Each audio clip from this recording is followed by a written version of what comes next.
بسم اللہ الرحمن الرحیم۔ السلام علیکم، علی حیدر زیدی آپ کی خدمت میں۔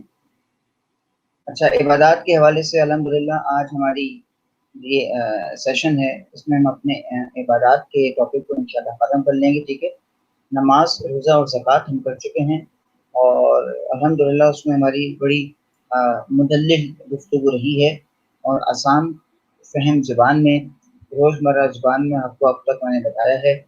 کوئی ایسی اس میں مشکل نہیں ہے، پریشانی نہیں ہے جس کے آپ کے لیے مشکلات کا باعث بنے، لیکن اس کے باوجود پھر بھی اگر ایسی کوئی بات ہے جو اب تک سمجھ نہیں آئی ہے تو آپ ہم سے پوچھ سکتے ہیں، کبھی بھی پوچھ سکتے ہیں، آپ کی رہنمائی کے لیے ہیں، آپ کی مدد کے لیے ہیں۔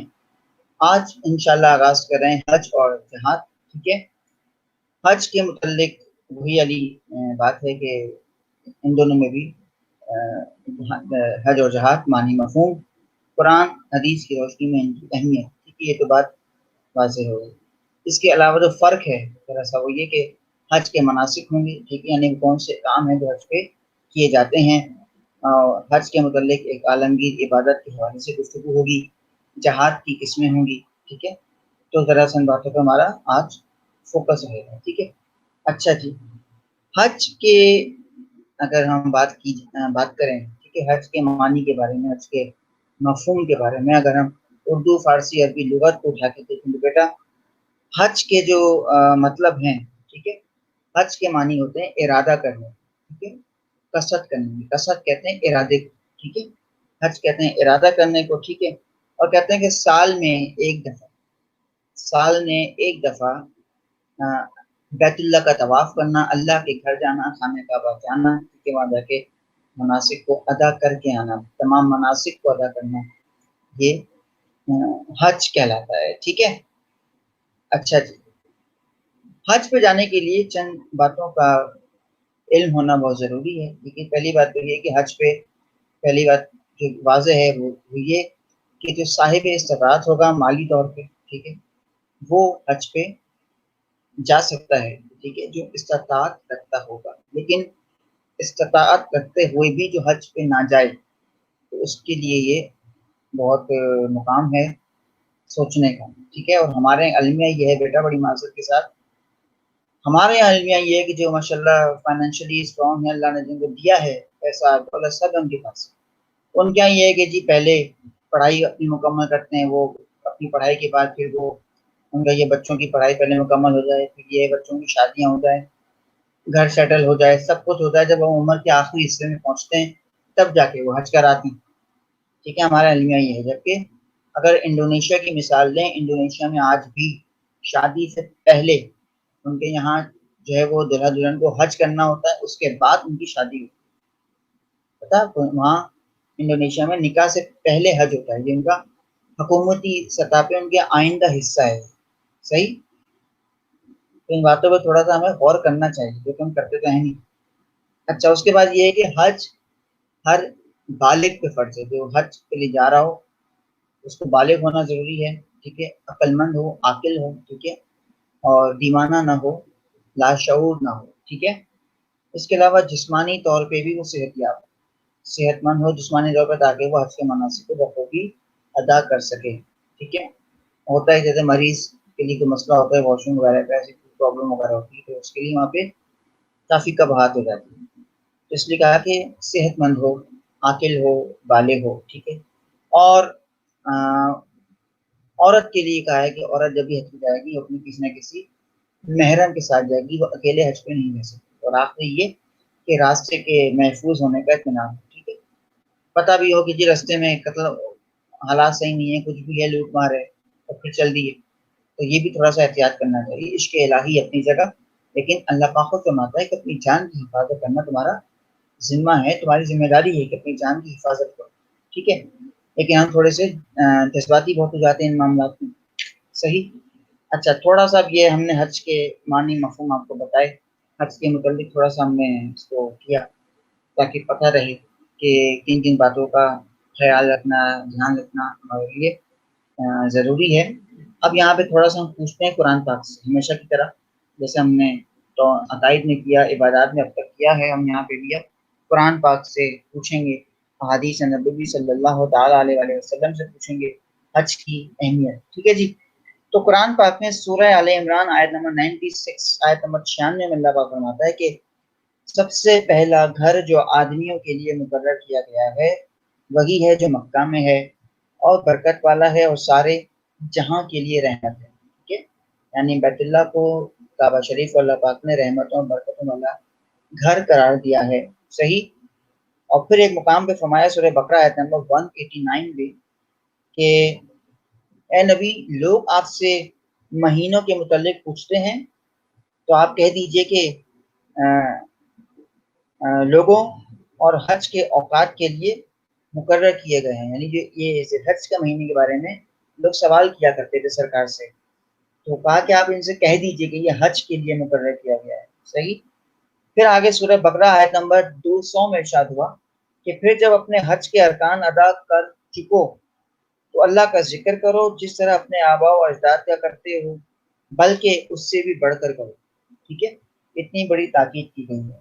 اور پھر کہا کہ اچھا یہ فرمایا کہ ایک جگہ آیت نمبر 189 مزید فرمایا آیت نمبر 150 ہے سورہ بقرہ آیت نمبر 158 میں بے شک صفا اور مروہ اللہ کی نشانیوں میں سے ہیں. ٹھیک ہے, ابھی آپ کو میں آگے جا کے بتاؤں گا صفا مروہ کیا ہے. ٹھیک ہے, لہٰذا جو شخص بیت اللہ کا حج یا عمرہ کرے اس کے لیے کوئی گناہ کی بات نہیں ہے کہ وہ ان دونوں پہاڑوں کے درمیان صحیح کرے. ٹھیک ہے, صحیح کیا ہے, صفا مروہ کیا ہے, یہ سب ابھی ہم آپ کو انشاءاللہ مناسک حج میں آگے چل کے بتائیں گے.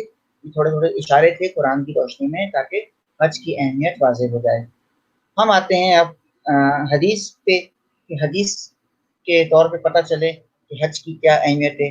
حدیث نبوی صلی اللہ علیہ وسلم کی روشنی میں نبی کا فرمان ہے کہ حج سب سے افضل عبادت ہے. ٹھیک ہے, یہ سرکار کا فرمان ہے کہ حج سب سے افضل عبادت ہے. مزید فرمایا کہ جس کسی کو بیماری یا ضرورت واقعی اور ظالم و جابر حاکم نے نہ روک سکا ہو, ٹھیک ہے, اور اس کے باوجود وہ حج نہ کرے تو وہ عیسائی ہو کے مرے یا نصرانی ہو کے, اس سے ہمیں کوئی غرض نہیں. یعنی کسی کو کوئی بیماری نہیں ہے, کسی ظالم حاکم نے اس کو نہیں روکا ہوا, ٹھیک ہے, اور کوئی ایسی قید نہیں ہے, یعنی کوئی ایسا بات نہیں ہے کہ فیملی کی وجہ سے کوئی پریشانی ہو یا حالات ایسے ہوں, حالات بھی صحیح نہیں پھر بھی حج پہ نہیں جا رہا ہے, اور استطاعت بھی رکھتا ہے ماشاءاللہ, مال و دولت بھی ہے پھر بھی حج پہ نہیں جا رہا ہے, جس کا مطلب سرکار فرماتا ہے وہ عیسائی ہو کے مر جائے یا نصرانی ہو کے ہمیں اس سے کوئی غرض نہیں ہے. سوچی کتنی بڑی بات ہے, اللہ پاک رحم کرے. پھر فرمایا کہ جس کا ارادہ حج کا ہوا اسے چاہیے کہ وہ جلدی کرے. ٹھیک ہے, حج کا ارادہ کر لیا ہے تو کہا تم جلدی کرو اس پہ, اس میں کسی قسم کا ٹھہراؤ نہ لے کے آؤ. ٹھیک ہے, یہ قرآن اور حدیث سے ہمیں پتہ چلا اہمیت کے بارے میں. ٹھیک ہے, ہم نے جانا کہ حج کی کیا اہمیت ہے قرآن اور حدیث کی روشنی میں. ٹھیک ہے, اب تھوڑا سا مزید آگے بات کرتے ہیں حج پہ. ٹھیک ہے, تاکہ حج آپ پہ واضح ہو جائے. ٹھیک ہے, اس کے تمام جو معاملات ہیں کہتے ہیں کہ جی ایام حج کے حوالے سے کہ ایام حج جو ہوتے ہیں اصل میں جیسے آج ماشاءاللہ یہ جو چل رہا ہے سلسلہ اس وقت بقرعید کا سلسلہ ہے, تو اس میں یہ کہ 8 سے لے کے 13 ذی الحج 8 9 10 11 12 13 یہ 6 دن جو ہوتے ہیں یہ حج کے دن کہلاتے ہیں. ٹھیک ہے, اصل میں یہ 6 دن ہیں. ٹھیک ہے, جو اور انہی 6 ایام میں ہم جو حجاج کرام ہیں حاجی کرام ہیں وہ مناسک حج ادا کرتے ہیں. ٹھیک ہے, اور کہتے ہیں کہ حج کا جو اصل دن ہے وہ 9 ذی الحج ہوتا ہے اصل دن, اس میں خطبہ ہوتا ہے سارے معاملات ہوتے ہیں. اصل حج کا دن 9 ذی الحج کا دن. ٹھیک ہے, اچھا اس کے سب سے پہلے بات آتی ہے احرام کی. ٹھیک ہے, اچھا اب یہاں سے میں آپ کو کچھ مناسک حج بتانے جا رہا ہوں. ٹھیک ہے, مناسک حج کا جو سب سے پہلا سلسلہ ہوتا ہے اسے کہتے ہیں میقات. ٹھیک ہے, میقات بیٹا ایک ایسا مقام ہے کہ جہاں پہ احرام باندھا جاتا ہے.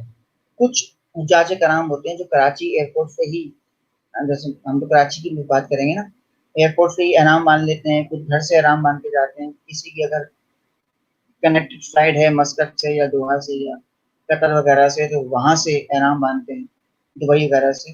سب کا الگ الگ سلسلہ ہوتا ہے. ٹھیک ہے, تو جہاں سے احرام باندھا جاتا ہے جہاں سے اس مقام کو کہتے ہیں میقات. اس سے پہلے جو باقاعدہ غسل کیا جاتا ہے, نیت کی جاتی ہے احرام باندھنے کی, ٹھیک ہے, اور پھر جب تک کہ احرام جیسے باندھ لیا, جب تک کہ اس کو اتاریں گے نہیں تب تک کچھ شرائط ہوتی ہیں کہ اس میں ناخن بھی نہیں کاٹ سکتے, اس میں بال بھی نہیں کاٹ سکتے, ٹھیک ہے, کافی ایسی معاملات ہوتے ہیں کہ اس سے انسان کو رکنا پڑتا ہے, پرہیز کرنا پڑتا ہے, ٹھیک ہے.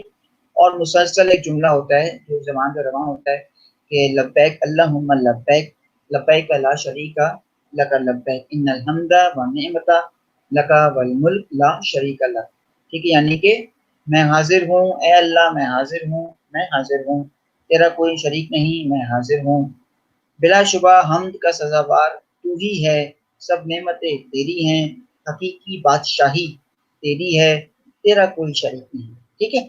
مسلسل یہ جو حجاج کرانے ہوگی پڑھتے رہتے ہیں احرام باندھنے کے بعد سے, اور احرام کا مانا جاتا ہے اسے میقات کہتے ہیں جس مقام پہ بنتے. پھر ایک آتا ہے طواف. طواف کا یہ ہے کہ طواف سب سے اہم رکن ہے حج کا. طواف نہیں ہے تو حج ہی نہیں ہے, ٹھیک ہے, کہ بیت اللہ کا طواف کیا جاتا ہے, چکر کاٹے جاتے ہیں خانہ کعبہ کے درمیان, تو ایسے چکر لگاتے ہیں, اسے طواف کہتے ہیں, ٹھیک ہے, یعنی 7 چکر لگانا. اچھا جی, اس کے بعد ہم آتے ہیں, اچھا طواف بیٹا 2 طرح کے ہوتے ہیں, ٹھیک ہے, یہ بھی یہاں پہ بتا دوں آپ اس کے لیے کہ ایک طواف ہوتا ہے طواف قدوم, ٹھیک ہے, طواف قدوم اور طواف وداع, ٹھیک ہے. طواف قدوم جیسے جب پہنچتے ہیں حرم میں, جب داخل ہوتے ہیں خانہ کعبہ میں, اس وقت جو طواف کیا جاتا ہے, استقبال, یوں کہہ لو کہ ہم تو اللہ کے مہمان ہیں نا, وہ ہمارا میزبان ہے. جب پہنچتے ہیں جو طواف کیا جاتا ہے اسے کہتے ہیں طواف قدوم, اور جب واپس جا رہے ہوتے ہیں خانہ کعبہ سے اسے کہتے ہیں طواف وداع, ٹھیک ہے, یعنی الوداع ہوتا ہے, آخری طواف ہوتا ہے ہمارا, وہ طواف وداع کہلاتا ہے. پھر ایک ہوتا ہے سعی, تیسرا رکن کہلاتا ہے سعی, ٹھیک ہے. سعی کا کیا مطلب ہوتا ہے بیٹا؟ سعی کہتے ہیں بھاگنا, دوڑنا, یعنی صفا اور مروہ کے درمیان دوڑنا. صفا مروہ کیا ہے آپ کو پتہ ہے, 2 پہاڑیوں کے نام ہیں صفا اور مروہ, 2 مقامات ایسے ہیں کہ بی بی ہاجرہ حضرت ابراہیم کی زوجہ بی بی ہاجرہ حضرت اسماعیل کی والدہ, جب انہوں نے حضرت اسماعیل علیہ السلام کو صحرا پہ لٹا دیا تھا اور پانی کی تلاش میں چکر کاٹے تھے ایک مقام سے دوسرے مقام پر, جس کو صفا اور مروہ کہا جاتا ہے, ٹھیک ہے. تو اس پہ چکر کاٹنے کیا ہے, حضرت بی بی ہاجرہ کی یاد کو تازہ کرنا ہے, ان کی یاد میں چکر کاٹے جاتے ہیں, ٹھیک ہے, دوڑا جاتا ہے, بھاگا جاتا ہے, صحیح. وقوف عرفہ یعنی عرفات کے میدان پہ رکا جاتا ہے, وہاں پہ باقاعدہ خطبہ ہوتا ہے, یہ رکن اعظم کہلاتا ہے حج کا. وقوف عرفہ سب سے بڑا رکن ہے, رکن اعظم کہلاتا ہے, ٹھیک ہے. کوئی اگر آپ سے کبھی پوچھ لے کہ حج کے دوران جو مناسک حج ہوتے ہیں ان میں جو رکن اعظم سب سے بڑا رکن کون سا ہے, تو آپ کہہ سکتے ہیں کہ وہ وقوف عرفہ یعنی عرفات کے میدان میں جو خطبہ ہوتا ہے, وہاں ملا کے نماز پڑھی جاتی ہے ظہر اثر کی, اس کو وقوف عرفہ کہتے ہیں, جہاں پہ امام کعبہ باقاعدہ طور پہ خطاب کرتے ہیں, خطبہ دیتے ہیں, اور عالم اسلام کو عظیم پیغام دیا جاتا ہے پوری دنیا کے لیے, ٹھیک ہے, ایک مرکزی پیغام ہوتا ہے جو وہاں سے جاری ہوتا ہے, صحیح.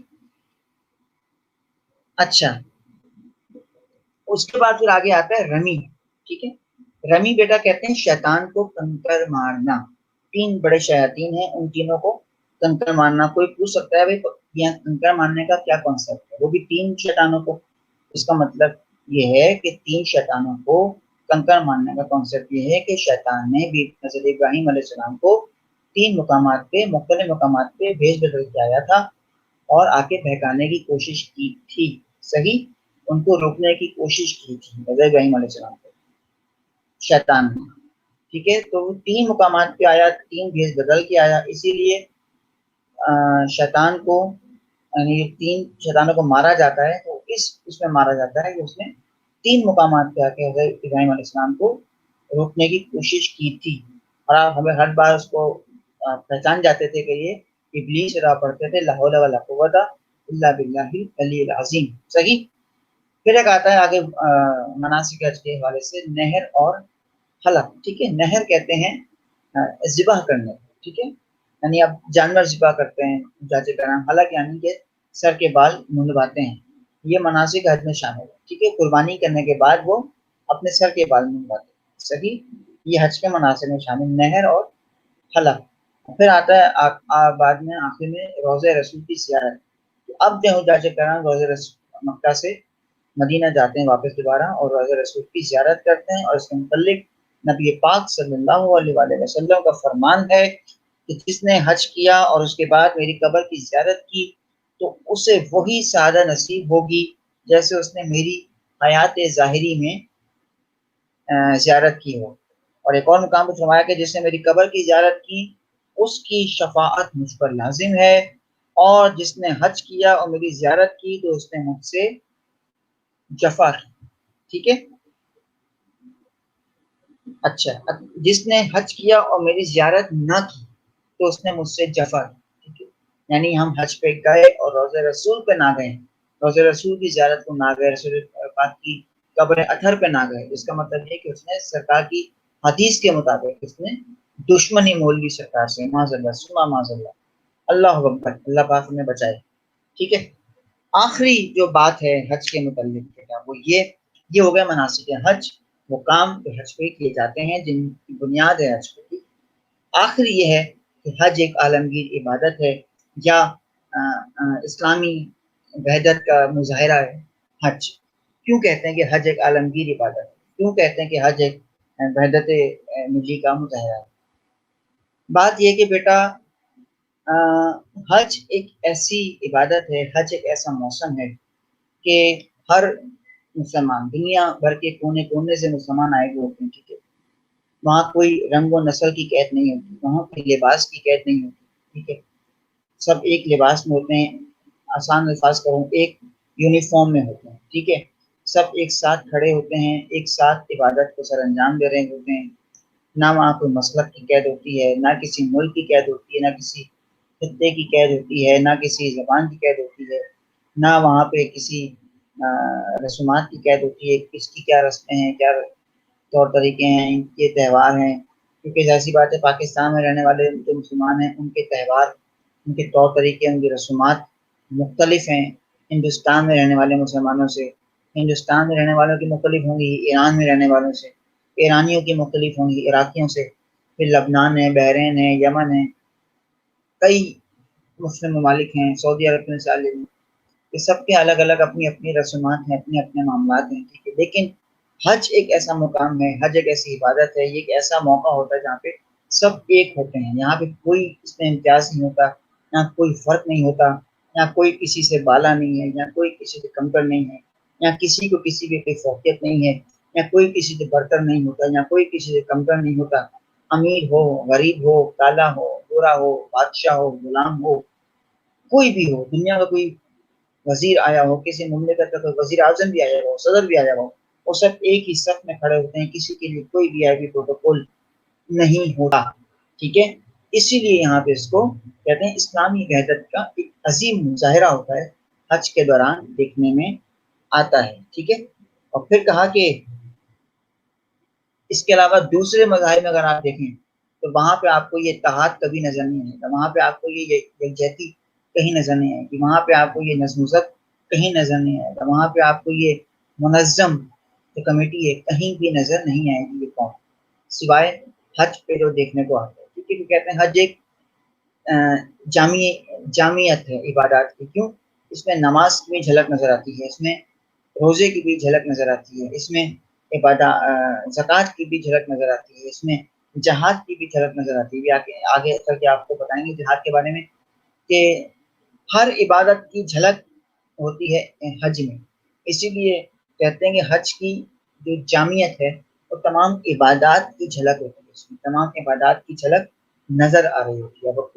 کوئی سوال اٹھا سکتا ہے کہ بھائی کیسے نظر آ رہی ہے، چلیں آپ کو بتاتے چل رہے ہیں یہاں پہ تھوڑا سا کہ نماز ہے، نماز جس طرح سے میں نے بتایا تھا نماز انکساری اور عاجزی سکھاتی ہے۔ حج کیا ہے کہ حج ہمیں عاجزی سکھا رہا ہے، انکساری سکھا رہا ہے، تکبر سے ہمارا تکبر توڑ دیتا ہے۔ جیسے زکوٰۃ ہے، میں نے بتایا تھا زکوٰۃ اور نماز قرآن پاک میں ساتھ ساتھ چل رہی ہیں۔ نماز انکساری سکھاتی ہے، عاجزی سکھاتی ہے، سادگی سکھاتی ہے، زکوٰۃ ہمارا تکبر توڑ دیتی ہے۔ یہ دونوں خاصیتیں وہاں نظر آ رہی ہیں حج میں۔ روزہ ہے کہ صرف کھانے پینے سے بازی رہنا، آنکھ ہے، کان ہے، زبان ہے، ہاتھ ہے، پاؤں، سب کا روزہ ہے، سب سے باز رہنا ہے کہ گناہ نہیں کرنا۔ تو حج بھی کیا ہے کہ جسم کا ہر حصہ محفوظ ہے گناہ سے۔ ٹھیک ہے، جہاد ابھی آپ چل کے آگے پڑھیں گے، ٹھیک ہے، تو اس کی بھی جھلک نظر آتی ہے حج میں، کہ انسان کیسے اپنے نفس کو قابو میں کیا ہوتا ہے، کیسے اپنی خواہشات کو قابو کر رہا ہوتا ہے اور مٹا دیتا ہے، جس کو ہم جہاد بالنفس کہتے ہیں۔ ابھی آپ کو بتائیں گے آگے چل کے، تمام کی تمام جھلک نظر آ رہی ہے اس میں، حج میں، اسی لیے حج کو کہتے ہیں جامعت، یہ تمام عبادات کی جامعت ہے، ٹھیک ہے جی۔ یہ بات ہماری یہاں مکمل ہو گئی ماشاءاللہ سے حج کے بارے میں۔ اب ہم آ رہے ہیں عبادات کے حوالے سے اپنے آخری ٹاپک کی طرف، جو ہے جہاد، ٹھیک ہے جی۔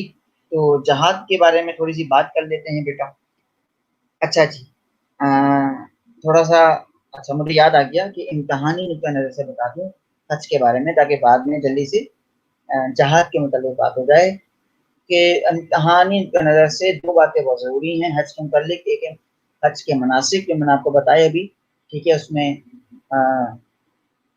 جیسا سے میں نے ابھی آپ کو بتایا ہے کہ حج کے مناسک آپ کو بتائے ہیں، روضہ رسول کی زیارت ہے اس میں، ٹھیک ہے، صحیح ہے، ٹھیک ہے، اس میں صفا و مروہ کے درمیان کا میں نے آپ کو بتایا، ٹھیک ہے، رمی کا بتایا، اس میں ہم نے آپ کو نہر اور حلق کا بتایا، ٹھیک ہے، ہم نے وہاں پہ آپ کو وقوف عرفہ کا بتایا، ٹھیک ہے، ہم نے آپ کو میقات کا بتایا، ہم نے آپ کو طواف کا بتایا، ٹھیک ہے، یہ تمام کے تمام مناسک ہیں حج کے، ٹھیک ہے، یہ بڑا امپورٹنٹ ہے امتحان کی وجہ سے۔ اور ابھی تو حج کے متعلق بات کی کہ حج ایک عالمگیر عبادت ہے، یا حج کے دوران ایک وحدت نظر آتی ہے، اتحاد نظر آتا ہے مسلمانوں میں، اس کے نوٹ لکھنے کو آتا ہے، شارٹ نوٹ لکھنے کو آتا ہے، ٹھیک ہے، تو یہ امتحانی نقطہ نظر سے بہت امپورٹنٹ ہے، صحیح۔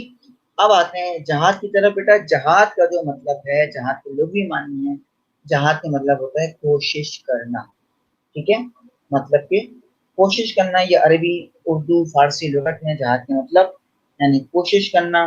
کس کے لیے کوشش کرنا؟ دین کی سربلندی کے لیے کوشش کرنا، دین کی بقا کے لیے کوشش کرنا، ٹھیک ہے، اور اسلام کی فلاح کے لیے، اسلام کی بہبود کے لیے، اسلام کے کلمہ پڑھنے کے لیے کوشش کرنا، جد و جہد کرنا، جستجو کرنا، یہ جہاد کہلاتا ہے، جو کہ مسلمان پہ فرض ہے کہ اگر اس کے دین پہ کوئی آنچ آنے لگے، کوئی بات آ جائے، تو وہ جہاد کرے، اپنے گھر سے نکلے، اپنی آواز اٹھائے۔ اب یہاں ہو سکتا ہے کہ کافی سوالات ابھی سے آ گئے ہوں کہ گھر سے کیسے نکلیں، یہ مسئلہ ہوتا ہے، وہ مسئلہ ہوتا ہے، تو اس کے حوالے سے جہاد کی قسمیں جب میں آپ کو بتاؤں گا تو وہاں پہ بات آپ کی واضح ہو جائے گی، ٹھیک ہے جی۔ تھوڑا سا پوچھتے ہیں، ہمیشہ کی طرح قرآن سے پوچھتے ہیں کہ جہاد کی کیا اہمیت ہے، حدیث رسول صلی اللہ علیہ وسلم سے پوچھیں گے جہاد کی اہمیت کے بارے میں، ٹھیک ہے جی۔ قرآن پاک میں سورہ توبہ آیت نمبر 73 میں اللہ فرماتا ہے کہ اے نبی صلی اللہ علیہ وسلم، منافقوں اور کافروں سے جہاد کریں، ان پر سختی کریں، یعنی ان سے لڑا جائے، کافروں سے اور منافقین سے، ٹھیک ہے، یہ اللہ کا حکم ہے، اللہ کے نبی کو فرمایا کہ آپ کہہ دیجیے ان سے کہ لڑیں یہ کافروں سے اور منافقوں سے۔ اور سورہ نساء آیت نمبر 75 میں فرمایا گیا کہ اور تمہیں کیا ہے کہ تم اللہ کے راستے میں نہیں لڑتے۔ پوچھ رہا ہے اللہ کہ تم کیوں نہیں لڑتے اللہ کے لیے، تم کیوں نہیں لڑتے دین کی سربلندی کے لیے، تم کیوں نہیں گھر سے نکلتے اللہ کی خوشنودی حاصل کرنے کے لیے۔ اور سورہ انفال آیت نمبر 65 میں فرماتا ہے اے نبی صلی اللہ علیہ وسلم، مومنوں کو جنگ پر ابھارو۔ خود کہا جا رہا ہے، حکم دیا جا رہا ہے کہ ان کو کہو کہ یہ جنگ کریں، آمادہ ہوں جنگ کے لیے، دین کی سربلندی کے لیے نکلیں گھر سے، گھروں میں نہ بیٹھے رہیں۔ اور سورہ مائدہ آیت نمبر 35 میں فرمایا کہ اور جہاد کرو اس کے راستے میں تاکہ تم نجات پا سکو، تاکہ تم چھٹکارا پا سکو، تاکہ تم ہر طرح سے کامیاب ہو سکو، ٹھیک ہے جی۔ احادیث نبوی کی صلی اللہ علیہ وسلم کی بات کرتے ہیں، چند احادیث آپ کے سامنے پیش کرنے جا رہا ہوں کہ پہلا یہ ہے کہ تمہارے اعمال میں سب سے بہتر عمل جہاد ہے۔ نبی پاک کا فرمان ہے کہ تمہارے اعمال میں سب سے بہتر اور اچھا عمل ہے کہ تم جہاد کرو، کوشش میں لگو، کوشش کرو، جستجو کرو، جدوجہد کرو دین کی سربلندی کے لیے۔ مزید کہا کہ جب تلواروں کے سائے تلے ہیں، کیا کہ جنت تلواروں کے سائے تلے ہے، ٹھیک ہے، کہ جہاد کرو، جنگ کرو، اسلام کی خاطر جب نکلو گے، اپنی جان قربان کرو گے تو جنت اللہ تمہارے لیے پیش کرے گا، تمہارے لیے جنت ہی جنت ہے، جنت کی رونقیں ہیں، جنت کی فضا ہے، جنت کی خوشبو ہے، ٹھیک ہے، جنت کا ماحول ہے۔ اور کہا کہ اچھا یہاں پہ ایک اہم بات یہاں کہنے جا رہا ہوں آپ سے کہ ہمارے یہاں جو جہاد کا ایک تصور پیش کر دیا گیا ہے نا، وہ بڑا لگا۔ ہمارے کسی کو بھی مار دو، کسی کو بھی مار دو، بات تو عیسائی کی، کافر کی، نصارہ کی، یہودی کی، ہندو کی ہے ہی نہیں. پہنچ رہے ہیں میری بات تک؟ میں نام کسی کا نہیں لے رہا. ہمارا تو یہ کہا جاتا ہے جہاد کے نام پہ کسی کو بھی مار دو تو جنت مل جائے گی. ہم تو جنت ایسے بانٹتے پھر رہے ہیں جیسے میں کیا کہوں، الفاظ نہیں ہے میرے پاس. ٹھیک ہے کہ ہم کسی کو ہی مار دیتے ہیں اور کہتے ہیں جنت پالا بس، جبکہ یہ نہیں پتا کہ جنت ہے کہاں پہ. اگر اس دن آپ کو یاد ہو میں نے ایک لیکچر میں کہا تھا کہ ایک صحابی رسول اللہ کے رسول کے ساتھ آئے، کہا کہ میں بھی آپ کے ساتھ چلوں. آپ میں جا رہے تھے سفر کے میں تبلیغ کے لیے، تو آپ نے فرمایا کہ تمہاری ماں ہے؟ اس نے کہا ہاں ہے. کہا جاؤ جا کے اپنی ماں کی خدمت کرو. کہنا کہ ماں کی خدمت کروں؟ کہا کہ ماں کی خدمت کرو، اس سے زیادہ ثواب ملے گا جتنا ثواب ہمارے ساتھ جانے میں ملے گا. اندازہ کیجیے، صحبت نبی، نبی کے ساتھ جانا، تبلیغ پہ جانا، دین کے اشاعت اور تبلیغ کے لیے جا رہے تھے، تو میں اس سے زیادہ ثواب ملے گا ماں کی خدمت کرو جا کے. پتہ چلا جس جنت کے لیے مسلمان لڑ رہا ہے، جس جنت کے لیے ایک دوسرے کو قتل کر رہا ہے، جس جنت کے لیے ایک دوسرے کی جان عذاب کر رہا ہے، پتہ چلا جنت تو ماں کے قدموں کے نیچے ہے. جنت تو گھر پہ بھائی جا کے جنت پالو. یہ بات سمجھ سے باہر ہے. اور پھر آگے فرمایا کہ جس بندے کے دونوں پاؤں راہ خدا میں غبار آلود ہوتے ہیں اسے نارے دوزخ نہیں چھو پاتے. اللہ کی راہ میں جو اپنے آپ کو آلودہ کر دے پھر جہنم کی آگ اس کو نہیں چھو پاتی. ٹھیک ہے. اور آخر یہ ہے کہ مجھے آرزو ہے کہ میں شہید ہوں اور دوبارہ مجھے زندگی ملے، میں اس کو بھی قربان کر دوں، پھر تیسری ملے اسے بھی قربان کر دوں، راہ خدا میں فدا کر دوں. یہ سرکار کی حدیث مبارکہ ہے. یہ نبی پاک اللہ سے امید لگا رہے ہیں، وہ دعا کر رہے ہیں. یہ ان کی ایک وہ ہے، طلب ہے کہ میں ایک زندگی ہے، مجھے پھر موت آ جائے، پھر زندگی ملے، پھر موت آ جائے، پھر میں زندگی ملے، میں اس کو بھی قربان کر دوں، تینوں زندگیاں قربان کر دوں، اللہ کی راہ میں قربان کر دوں، فدا کر دوں. ٹھیک ہے. تو یہ چند باتیں تھیں جو ہم نے قرآن سے پوچھی، حدیث سے پوچھی. ہمیں تھوڑی سی اہمیت اس کی واضح ہوئی. اس سے پہلے کہ ہم بات کریں جہاد کی اقسام پہ، تھوڑی سی ہم بات کرتے ہیں یہاں پہ جہاد اور جنگ میں فرق. ابھی جو میں آپ کو بات کر رہا تھا آپ سے کہ ہمارے یہاں غلط تاثر پیش کیا جاتا ہے جہاد کا، تھوڑی سی بات کو سمجھیے گا. ٹھیک ہے، تاکہ بات واضح ہو جائے. بیٹا جنگ جو ہے نا، جنگ اصل میں جنگ کہتے ہیں کہ ملک کے لیے کی جاتی ہے، ہمیشہ اپنے وطن کے لیے کی جاتی ہے، جبکہ جہاد جو ہے وہ اپنے دین کی سربلندی کے لیے کیا جاتا ہے. جہاد اپنے دین کی فلاح کے لیے کیا جاتا ہے. ٹھیک ہے. اچھا، جنگ جب کی جاتی ہے اس میں کوئی شرائط نہیں ہوتی. ٹھیک ہے. اور جس کو ہم جارحیت کہتے ہیں، یعنی بس حملہ کر دیا کسی ملک نے کسی دوسرے ملک پہ. ٹھیک ہے. اس میں کوئی شرائط نہیں ہے، کچھ نہیں ہے، نہ کوئی اصول ہوتے ہیں، نہ آداب، نہ اخلاق، کچھ نہیں. ٹھیک ہے. جبکہ جو جہاد ہے اس کے لیے ایک دفاعی جہاد ہوتا ہے، اپنے دفاع کے لیے ہوتا ہے. ٹھیک ہے. اپنے امت کے لیے ہوتا ہے، اپنے دین کے لیے ہوتا ہے، اسلام کے لیے ہوتا ہے. تو وہاں پہ کئی باتوں کا خیال رکھنا پڑتا ہے. جیسے نبی پاک نے جب بھی جنگیں کی ہیں تو ہمیشہ فرمایا ہے جہاد رہتا ہے، وہ جہاد تھا نا دین کی خاطر. جہاد جب بھی کیا فرمایا کہ عورتوں کو نہیں مارنا، بچوں کو نہیں مارنا، درختوں کو نہیں کاٹنا، جنگ میں پہل نہیں کرنا اور کسی کو نقصان نہیں پہنچانا، خود سے نقصان نہیں پہنچانا. کچھ شرائط ہوتے ہیں. ٹھیک ہے. جبکہ جنگ میں ایسا نہیں ہے. ٹھیک ہے. اور پھر فرمایا کہ جو جنگ ہوتی ہے اس میں کیا ہوتا ہے کہ علاقوں کو فتح کرتے ہیں وہ لوگ. ٹھیک ہے. برباد بھی کر دیتے ہیں کچھ علاقوں کو. یہ ان کا اولین ایک ترجیح ہوتی ہے کہ بس تباہ کر دو، برباد کر دو، قبضہ کر دو. یہ جنگ کا وہ ہوتا ہے. جبکہ جہاد میں ایسا نہیں ہے، کیونکہ اسلام امن کا دین ہے، سلامتی کا دین ہے. اسلام یہ سب اجازت نہیں دیتا کہ آپ جا کے قبضہ کر لیں، کسی کو لوٹ مار کریں اور ان کی عزتوں کو پامال کریں، ان کی ناموس کا حفاظت نہ کریں. اسلام ایسی تعلیم ہمیں نہیں دیتا. ٹھیک ہے. آخری بات یہاں پہ کرنے جا رہا ہوں اور وہ یہ ہے کہ جہاد کی کچھ اقسام ہیں، 4 اقسام ہیں. ٹھیک ہے. پہلی تو بیٹا یہ کہ جہاد بالنفس، یعنی اپنے نفس پہ قابو پانا، اپنی خواہشات کو قابو کرنا، اپنی خواہشات کو مارنا. جو انسان اپنی خواہشات میں مکمل طور پہ قابو پا لیتا ہے، جو اپنی خواہشات کو مار دیتا ہے، اپنے آپ کو پیش کر دیتا ہے اللہ کے آگے، بس اللہ کے حضور، اندرونی خواہشات کو، ذاتی خواہشات کو مار دیتا ہے، یہ کہلاتا ہے جہاد بالنفس. ٹھیک ہے. اپنی خواہشات کو مار دینا، یعنی اپنے لیے نہ جینا، اوروں کے لیے جینا. آسان الفاظ. اس رب کو راضی کرنا، اس کے بندوں کو راضی کرنا، یہ کہلاتا ہے جہاد بالنفس۔ جہاد بالسیف، سیف کہتے ہیں تلوار کو، تلوار کے ذریعے نکلنا میدان میں اور قلعہ تمام کرنا دشمن کا، اس کو مارنا، ٹھیک ہے، یہ خود یعنی براہ راست سامنے آنا، روبرو سامنے آنا۔ لیکن اگر خوف ہو جان و مال کا تو کہا کوئی بات نہیں، تم جہاد باللسان، تقریر کرو، بول کے ظالم کے خلاف آواز اٹھاؤ، ٹھیک ہے، اسے کہتے ہیں جہاد باللسان، یعنی زبان کے ذریعے بولو، تقریر کرو، خطابت کرو، ٹھیک ہے، اور بول کے اس کے خلاف آواز اٹھاؤ، یہ بھی جہاد کہلاتا ہے۔ ظالم کے خلاف آواز اٹھانا بھی جہاد کہلاتا ہے۔ نے کہا کہ جی اس میں بھی جان کا خوف ہو سکتا ہے، کوئی مار دے گا، کہتے کوئی بات نہیں، جہاد بالقلم، لکھو، لکھ کے اس کو برا کہو، لکھ کے اس کے خلاف آواز اٹھاؤ، اس کے ظلم کے خلاف لکھو اور آواز تاکہ تمہاری جائے ارباب اختیار تک، تو یہ بھی جہاد کہلائے گا، ٹھیک ہے، جہاد بالقلم۔